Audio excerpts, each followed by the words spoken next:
Hi, my name is David Whaley, and I'm the creator of The First Tree. I also voice a character named Joseph.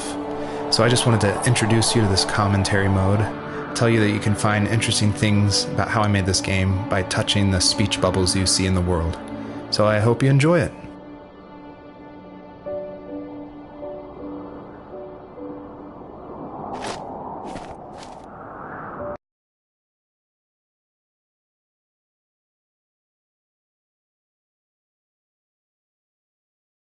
Are you awake? I thought I heard you get up. Yeah, I'm awake. Sorry, I just can't sleep. Are you thinking about him? Yeah, a bit. Usually get back to sleep, my love. I'm fine. No, it's okay. What else is on your mind? I don't know. It seems weird, but I had one of the most vivid dreams of my life. I saw a fox on a snowy mountain, just looking confused and worried. Those eyes. I can't get those eyes out of my head. She was running in the windy snow, looking for something. Do you think it has to do with you and what's been going on? I don't know. It was just a dream, Rachel. They're not meant to make sense. A lot's happened the past couple days, that's all. Well, if you're not going to sleep anyway, you should tell me. I want to hear. All right.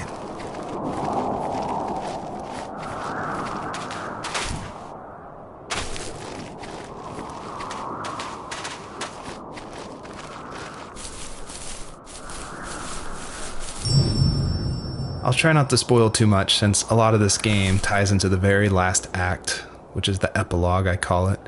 But you'll notice there's lots of items around, and that's kind of what the first tree is about, is like exploring this land and trying to figure out why they're there, what they were used for, and it's kind of explained that this is a dream for Joseph, but it's something different, and it's not supposed to be like your average dream. It's supposed to be something a little deeper. So pay attention to all the items that are around and try to figure out how they tie into the story.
So it's usually at this point where people say something like, this is not the kind of game I was expecting.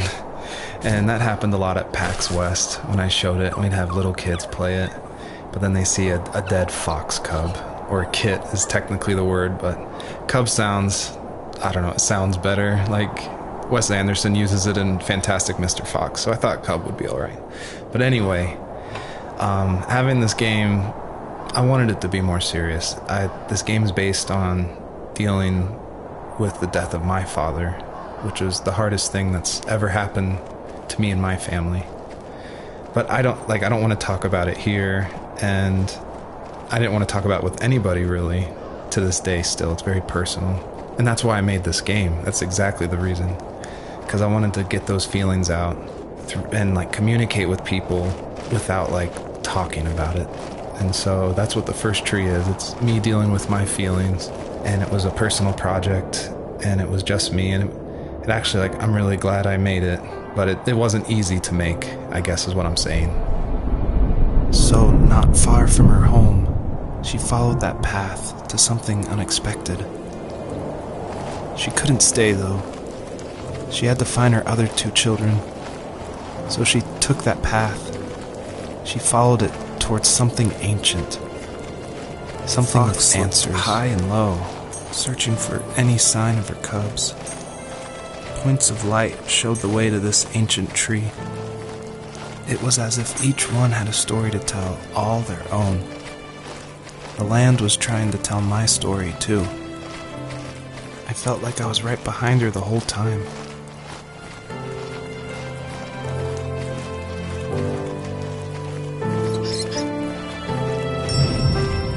The bunnies were added because my wife, Elise, who also voices Rachel in the game, who's also helped a ton to make the game, as we were playing, she just said the world felt kind of empty and not alive enough.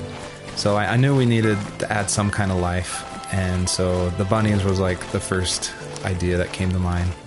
And like most of the game, I use like publicly available assets to speed up production because I was working full-time along with making this game, and we just had our first baby, a little girl named Evelyn.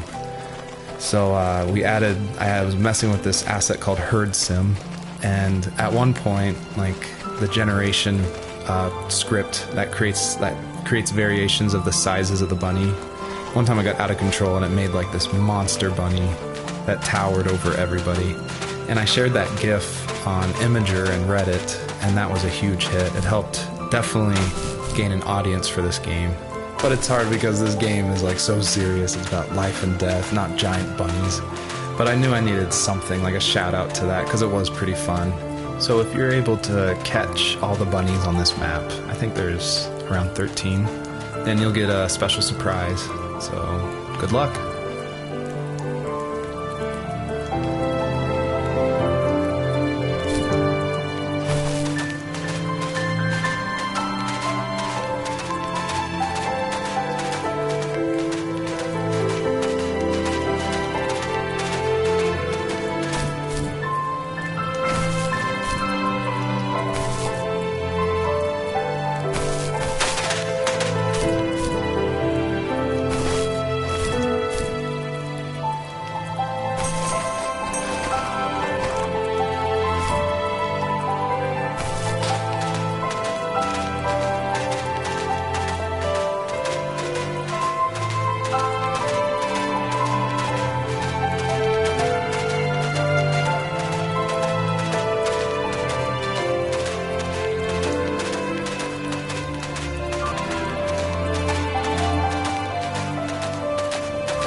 Usually those kids would leave me alone, but somehow they could tell I was different. They made fun of how far away I lived. They called my dad a sourdough. I was a blabbermouth as a kid, telling my dad stories I made up for hours. But after that show and tell, I didn't tell him much anymore. He didn't know exactly what was wrong, but his best guess was that the toys he carved weren't cool enough. He carved me a tank and tried to tell me what it was like to be in a real tank as a serviceman. I didn't know your dad was in the military. Yeah, in the army. The sad thing is that I'd pretty much forgotten until just now. There's so much I still don't know about him. I'm sorry. He knows how much you love him. You're going to see him again soon and have some closure, I'm sure.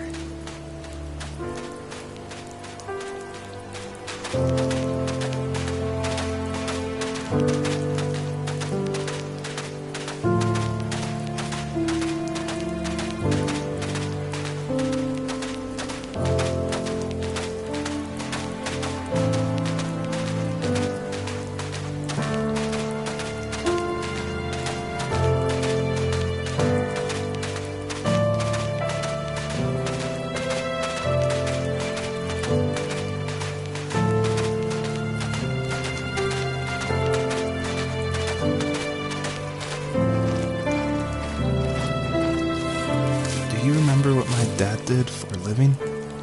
Wasn't he like a lumberjack? That's one way of putting it. If wood was a canvas, then a carving knife was his paintbrush.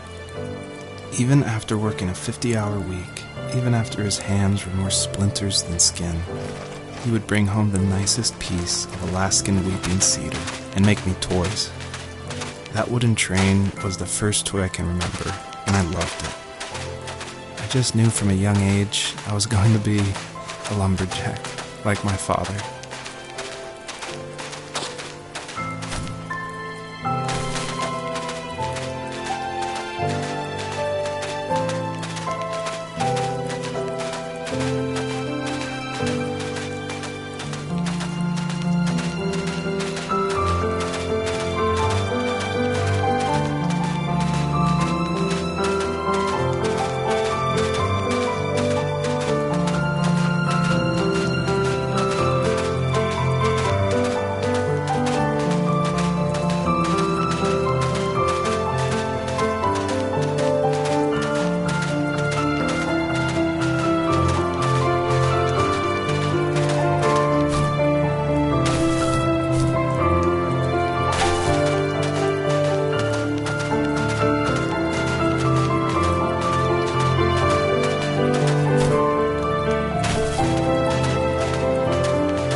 A lot of people have gotten confused why Joseph's father is called a sourdough, and it's not stated outright at the beginning of the game, but Joseph and his dad, they grew up in Alaska, and I don't have a real connection to Alaska except through friends who lived there, and it was also the place that me and my dad were going to go right before he passed away. But I love the idea of Alaska being like this beautiful solitary place. But anyway, what that has to do with sourdough is it's an Alaskan slang term about like someone who lives in the backwoods, like a redneck in Alaska. So I thought that was just to put some authenticity into the game, I added that word.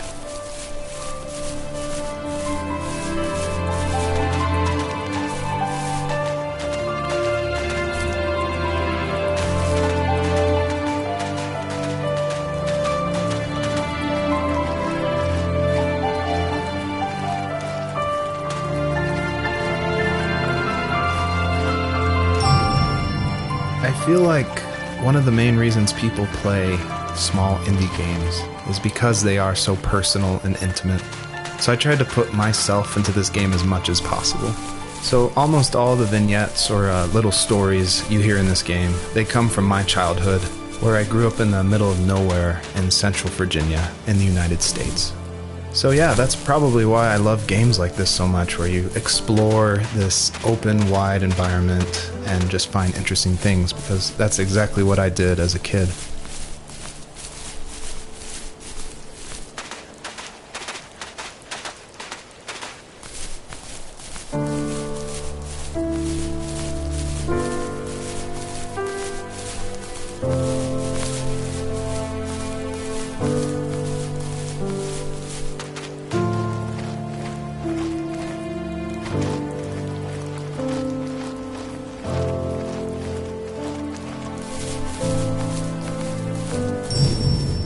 I thought it was important to say that, yes, I actually did draw this with crayons. And it was just funny to me one day that I was like, I'm working on my game, and I pulled out my little 1-year-old's like crayon set to draw this item for this game. I just realized just now that I probably threw away the original. I probably should have kept it and given it away to somebody, but oh well.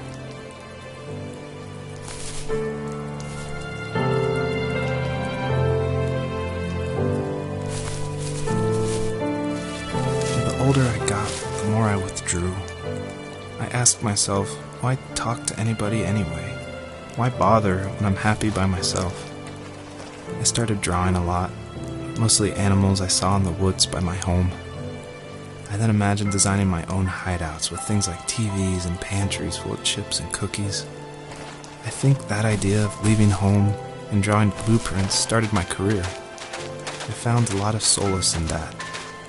I'm not surprised, but I did the same thing, you know? There's something special about having a place to call your own. And now look at us. Well, if you count renting in an overpriced city. It's as close as we can get for now.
As a kid, did you ever do show and tell in your class? Yeah, I think I only did it once, when I was in the 4th grade. You know how my life was around then. I wanted to show my class what helped pass the time and distracted me, so I brought a dozen paper cranes I had made. I think I told everyone how badly I wanted to be a bird and fly, embarrassingly enough. Don't be embarrassed. Every kid wants to fly. For me, it was another toy from my dad, a wooden boat. I remember guarding it so carefully in my hands as I walked into class. When I sat down, a group of boys immediately made fun of it. They asked which trash can I found it in, or why an ugly log was my favorite toy. When I got up, I didn't even want to tell them my dad had carved it. I said it was a joke gift my friend had given me. Kids can be so cruel. Some of them are. I shouldn't have let them get to me, but it did. It's amazing we bounced back at all.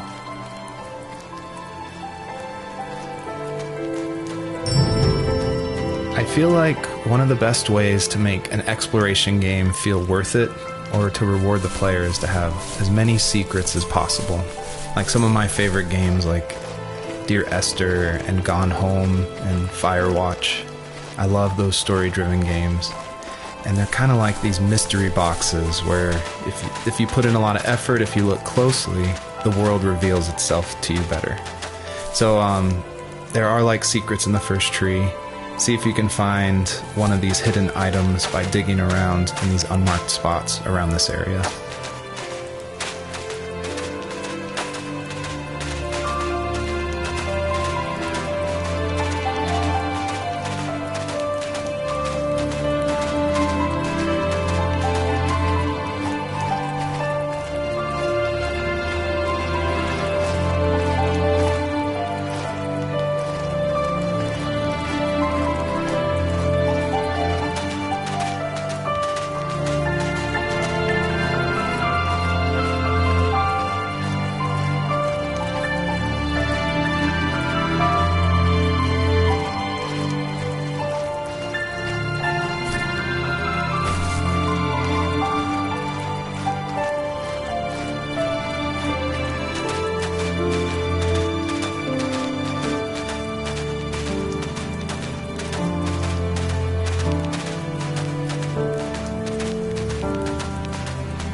This is the level that I showed at PAX West, which was a crazy dream come true that this hobby project was being shown next to all these amazing indie games. So I decided to show this level because it's smaller, there's like some jumping puzzles, and I thought it was a good entry into the game. But the one thing I can't seem to forget is right before we opened to the public, there was an indie dev superstar. Like, you've definitely heard of his games, and I was like terrified. He wanted to try it out.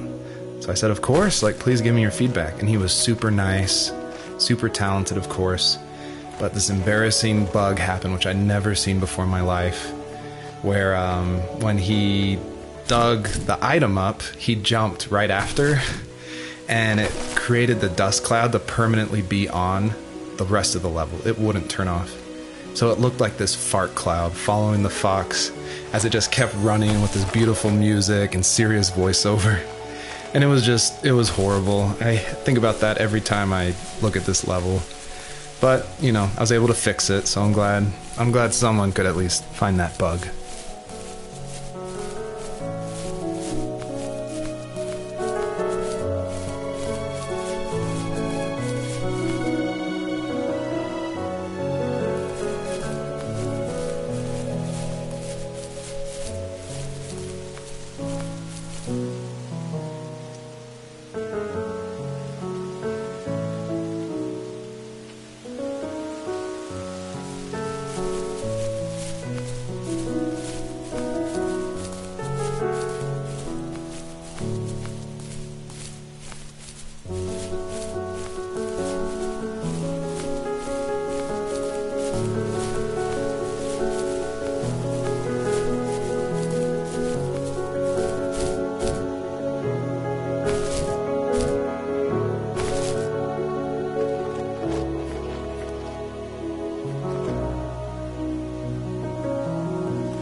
I always wanted this game to be very meditative and relaxing, but I know there's a balance between keeping the player's interest. So I added this butterfly jumping mechanic just to like spice things up. I used a plugin called Playmaker for Unity, which in a visual editor lets you do interactive things, which is perfect for me because I do come from a film and design background. But on the flip side, I really wish I was good at code, because this jumping mechanic, the jumping mechanic in the whole game actually, has frustrated a lot of players. But hopefully I've been able to fine-tune it, so it should feel a lot better now. I would just hate that this meditative game would get frustrating, so I've lowered the gravity, I've made the jumps more consistent, so hopefully people can just focus on the world and the story.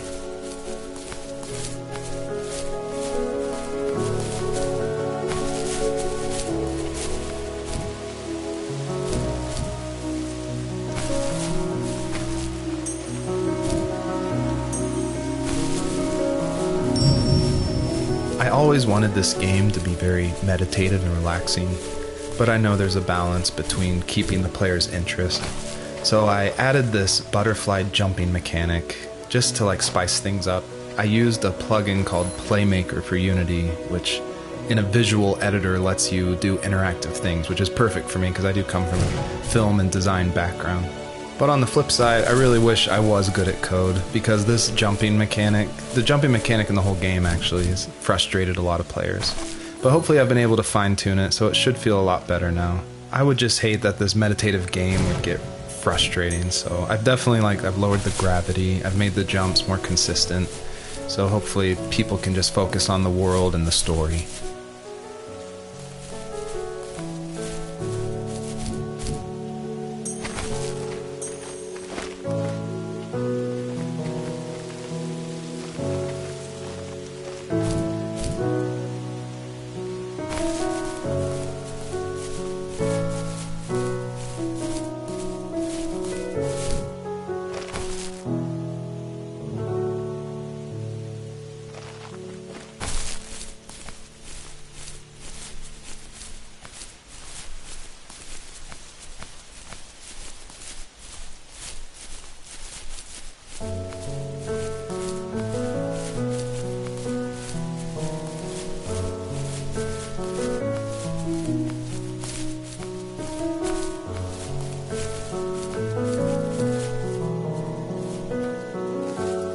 was working another late night, and my friends were over, saying how bored they were and how they had come all the way out to my house for nothing.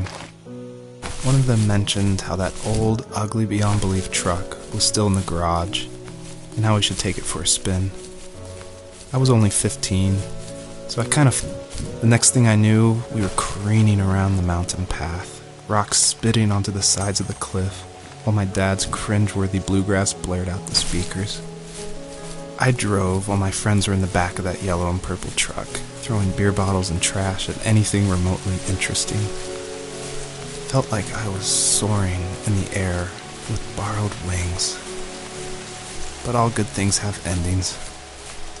A cop outside of Eagle River pulled us over after he saw us in a bottle rocket into someone's yard. What followed was a long night of talking to disappointed adults and feeling smaller than ever.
After he drove me home from the police station, I blew up at him, saying how I never wanted to be like him, how I was going to be someone and leave that hick icebox for good.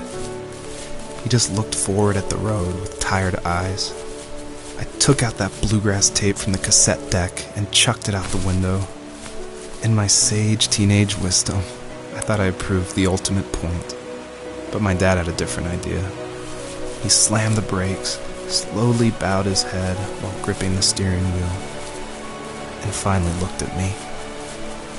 All he said, like it was a polite request, was, "Make this right."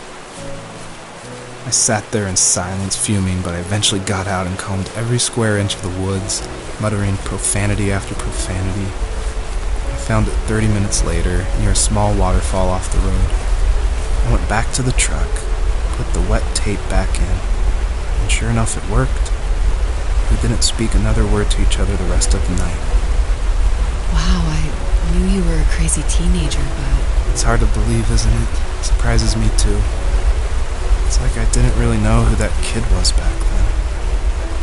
I bet my dad thought the same thing over and over. It's almost like he was saying, make this right, to himself, more than to me.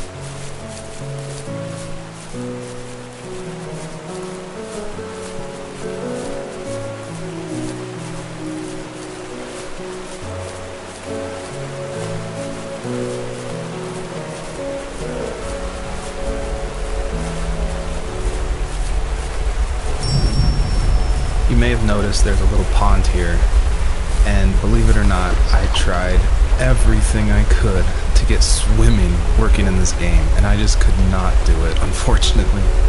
And so all the water in this game you can just stand in, which is, it still like bums me out, but the systems were not working, it was buggy. So I just had to throw it out, which, you know, I think it's okay. Like, I wish it was there, but again, the focus of this game is on the story.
My friends would laugh about that night and talk about how crazy it was, and I laughed along, pretending it didn't bother me.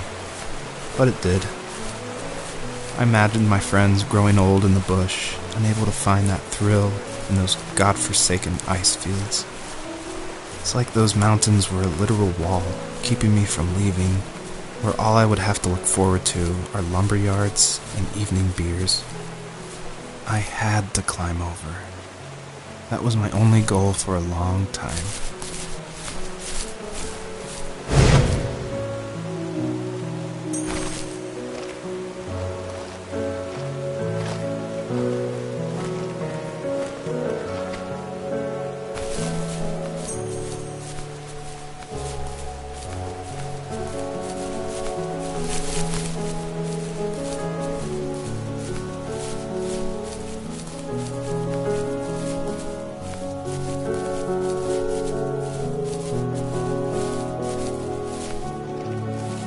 If there was some way I could take my love of drawing and turn it into a way of escape, nothing would make me happier. I wanted to create instead of tearing trees down. I wanted to move to the lower 48, not because I hated it there in Alaska, but I hated the idea of it. It's like all of that spite inside me had created this monster which followed me around my whole teenage years. I put so much energy into doing what others didn't expect of me. Why did I do that? There's one fact you're forgetting, though. If you didn't have that fire in you, we probably would have never met. You're absolutely right. Maybe the destination is all that matters in the end. But then why am I awake? Why am I seeing this fox go on her journey? And why can't I stop thinking about my dad?